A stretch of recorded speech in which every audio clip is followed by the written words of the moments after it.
Amendment, police vehicles, and misconduct complaints, and is brought to us by Frickin' Media's channel. Be sure to check out the description below and give them the credit that they deserve. On February 9th, 2022, First Amendment Auditor Steve Jones was driving with a friend in Utica, Michigan, with their dash cams recording, when another motorist pulled beside them and motioned for them to pull over. They stopped at a Marathon gas station, and the other driver exited his vehicle and approached them to complain about being videotaped. The motorist eventually called the police and claimed that the auditors were threatening him. Sergeant Greg Morabito of the Utica Police Department responded to the call in an unmarked vehicle. Hello.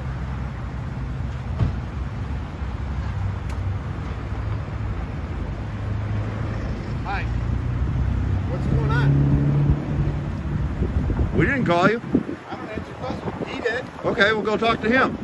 No, I'm going to be talking No, to you're you. not going to talk to me. Yeah, You ain't gonna talk to me at all. I ain't got to say to you. Not nothing. So go talk to the guy that called you. Isn't that procedure? When a complaining party calls, you go talk to the complaining party? No, you don't get Sure it is. Sure it is. Sure it is. Go talk to him. He'll tell you what's going on. And then you can be like, oh, nothing illegal's going on. I can go back to doing my real job. Close your hood. No. Touch our vehicle. You are. Our vehicle. Listen, Don't touch our listen to vehicle. me. You didn't pull us over. Yes, I No, did. you did not. We was parked here, idiot. We were parked here. Okay. You didn't pull us over. Don't try that. What the hell's wrong with you? He says he pulled us over. Really? No, we was parked here. Hey, look. Do you not see my lights? I don't give a about your lights. I don't give a about your lights. You ain't pull us over when we're parked because we didn't commit a traffic violation, idiot. You're a dummy. Mr. Jones argues that Sergeant Morabito could not have pulled them over because they were already parked and did not commit a traffic violation. By definition, police officers cannot, quote-unquote, pull over vehicles that have already stopped. But in some situations, they can detain the drivers of parked vehicles. While all traffic stops are considered seizures for Fourth Amendment purposes, no such bright-line rule exists for parked vehicles. The Supreme Court summarized in the 2002 case of United States v. Drayton that, quote, law enforcement officers do not violate the Fourth Amendment's prohibition of unreasonable seizures merely by approaching individuals on the street or in other public places and putting questions to them if they are willing to listen. If a reasonable person would feel free to terminate the encounter, then he or she has not been seized. When this standard is applied to a traffic stop, as the Supreme Court explained in the 1984 case of Berkemer v. McCarty, quote, few motorists would feel free either to disobey a directive to pull over or to leave the scene of a traffic stop without being told they might do so. Partly for these reasons, we have long acknowledged that stopping an automobile and detaining its occupants constitute a seizure within the meaning of the Fourth Amendment, even though the purpose of the stop is limited and the resulting detention quite brief. However, when it comes to officers approaching parked vehicles, courts consider some interactions to be quote-unquote consensual if they conclude that a reasonable person would feel free to terminate the encounter, while other interactions are deemed Fourth Amendment seizures. In Michigan, a primary factor as to whether a police interaction involving a parked vehicle is a non-consensual seizure is the location where the officer parks their vehicle. In the 2021 case of People v. Duff, the Michigan Court of Appeals held that an individual in a parked car was not seized when a police vehicle parked in such a way that allowed the driver to leave with quote-unquote some maneuvering. The court explained that absent other coercive behavior on the part of the officer, quote, a police officer can initiate a consensual encounter by parking his police vehicle in a manner that allows the defendant to leave. In this situation, a court would likely conclude that Sergeant Morabito detained the auditors, despite the fact that he did not park in a manner that prevented them from driving their vehicle away, based on his other coercive conduct. However, a court would also likely determine that Sergeant Morabito had the reasonable suspicion necessary to detain the auditors based on the allegations of threats from the other driver. Hell, I was behind my car when it pulled in here. Right. You pulled somebody over with Right. a stand outside your car. Right. Yeah. Well, when you pull somebody over, you have to tell them what you pulled them over for. So if you don't have articulable suspicion, We got a complaint that there's a threat I don't care. here. So yeah, I don't care what he have, said. And I'm going to be People don't lie. identifying People, you. no, I you will won't. be- Oh, yes, no, you will yes, not. I You ain't will. getting my ID You numb watch nuts. this. Oh, yes, You ain't getting my watch ID numb nuts. I promise you. I don't answer your questions either. You must think I'm stupid. You are I don't stupid. answer your questions You're doing either. you're doing a good enough job proving that right now. Yeah. He done proved how stupid he Boy, is. you guys are brilliant. Obviously smarter than you are.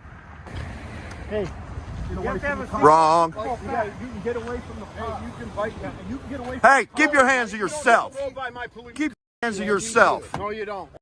Put your hands on people. What the hell's wrong with you, No, dude? don't.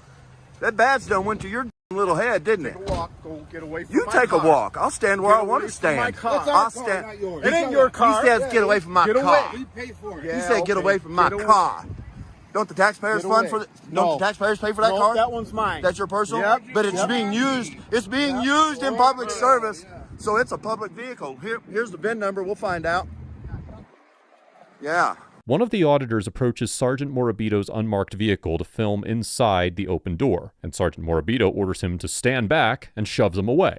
As we have discussed many times on ATA, courts have consistently held that the First Amendment protects both the right to film police officers exercising their official duties in public and to film in public in general. And while officers may issue orders that incidentally impact an individual's exercise of the First Amendment right to film for safety purposes, as the First Circuit explained in the 2014 case of Garricky versus Begin, quote, "A police order that is specifically directed at the First Amendment right to film police performing their duties in public may be constitutionally imposed only if the officer can reasonably conclude that the filming itself is interfering or is about to interfere with his duties." Here, a court would likely conclude that the auditors were within their rights to record Sergeant Morabito's vehicle, and anything within it that was visible from a public vantage point, which would make Sergeant Morabito's use of force in shoving one of the auditors away from his vehicle an unreasonable and unconstitutional instance of excessive force. Sergeant Morabito also states that the unmarked vehicle he's driving, which is equipped with red and blue flashing lights, is his personal property and not a government-owned vehicle. If this statement is true, the situation is not only unusual,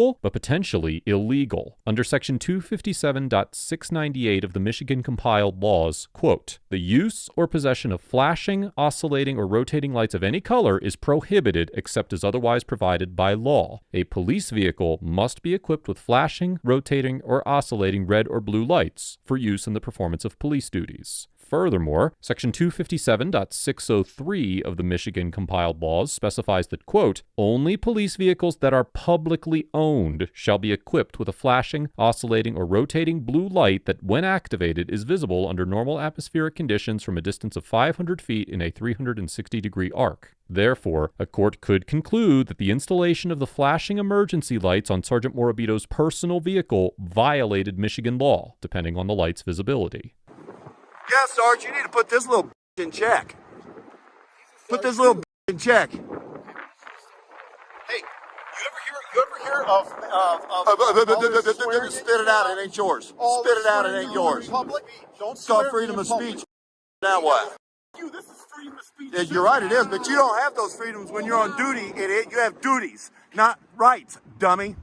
You're gonna get some time off for that one. Yeah, you are. You're definitely getting some time off for that one, partner. Oh, yeah, watch the complaints come in. Watch the phone calls roll in. Don't touch it. Think about touching that. You don't get to get our... Your property. Hey, get your hands off of him. Get the off my Get car. your hands. Don't touch our car. John 5. Don't touch the car. Yeah, you'll get a complaint too. Wow, y'all are a bunch of tyrants up here, ain't you? Bunch of tyrants. Yeah, I'm coming for your job. Come for it. I am. Come for it. I'm coming for your job. I'm coming for your job. I hope my phone ain't broken. It's $1,000 phone. 10 feet. 10 feet. Stay 10 feet away from me. $1,000 phone. Bring it. You're a little sucker. You ain't without that badge and gun, punk. You ain't without that badge and gun. You ain't without it. Dismissed. You're dismissed. I'm Little- sitting here. I'm little- freedom of speech. Little Willie the Munchkin. Here you go. Oh, now it's an unlawful what are you gonna detainment, you idiot. I'm just letting you know you need to back up. Yeah. Come on.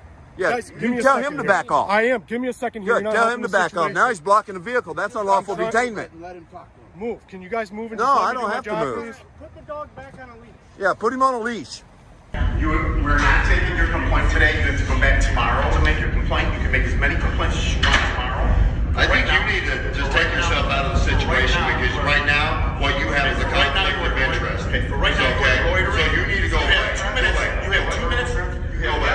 It's fine. Go away. You have 2 minutes to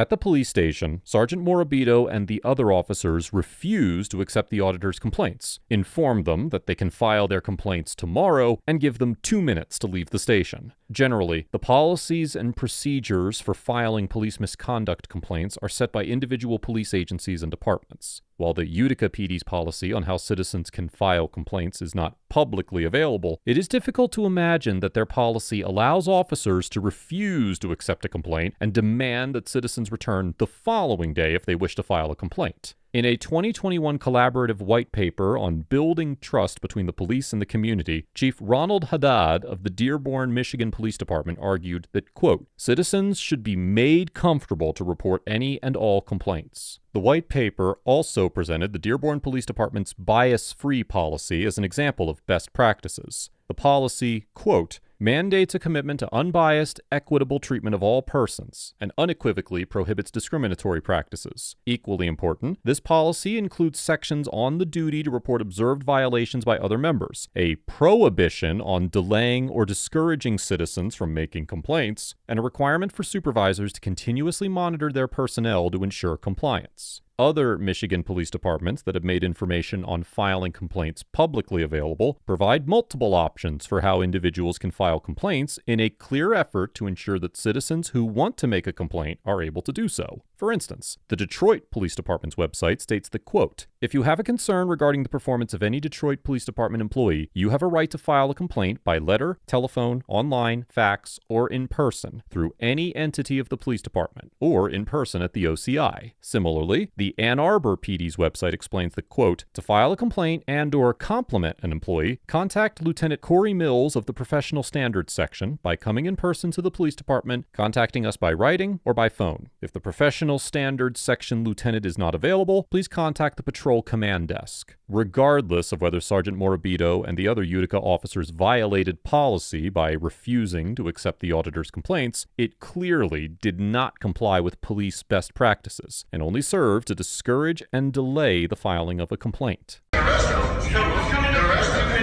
2 minutes to leave. We just need names and badge numbers and we'll leave. 2 minutes.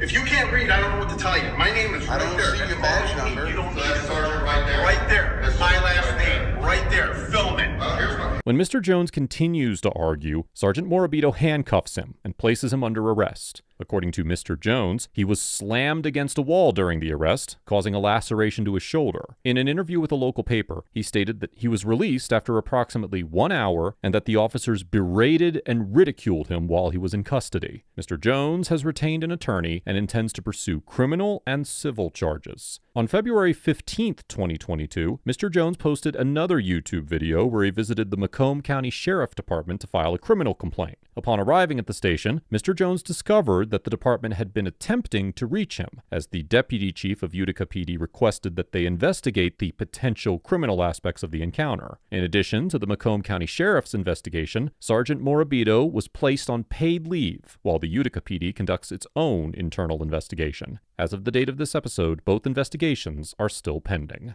Overall, Sergeant Morabito gets an F for maintaining a hostile, unprofessional, and out-of-control demeanor throughout the encounter, refusing to accept the auditor's complaints, and likely using excessive amounts of force on more than one occasion. When the auditors responded to his inquiries with hostility, Sergeant Morabito reacted by matching and escalating the aggressive nature of their conduct, rather than attempting to de-escalate the situation. It should also be noted that this is not the first time that Sergeant Morabito has been accused of using excessive force. In the 2005 case of Weissel versus City of Utica, the plaintiff alleged that Officer Morabito and his partner pushed an individual out of his vehicle and onto the ground, where they punched, kicked, and maced him. The plaintiff also alleged that he was then taken to the police station where he was hosed down with cold water, ridiculed, and called a racial slur. Although Sergeant Morabito denied the allegations in the Weissel case, there's no video footage of the encounter, and the undisputed video evidence of his behavior during his interaction with Mr. Jones and his friends on its own seriously calls into question whether Sergeant Morabito has the temperament and self-control required to be a competent police officer.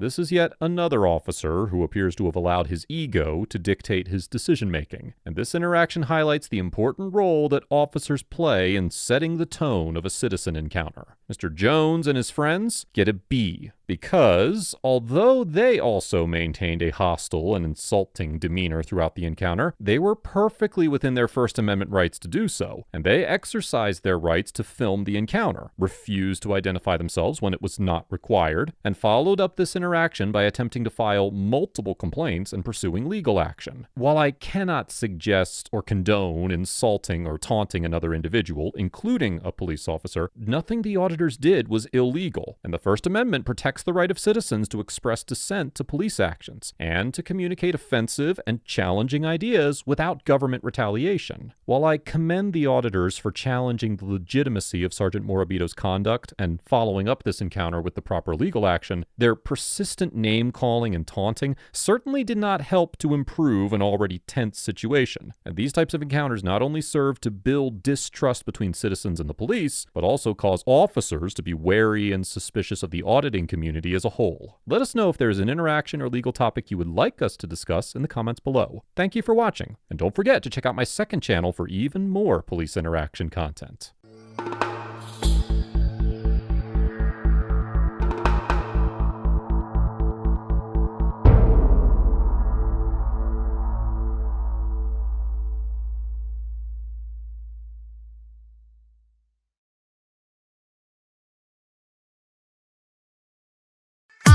Ah, ah, ah.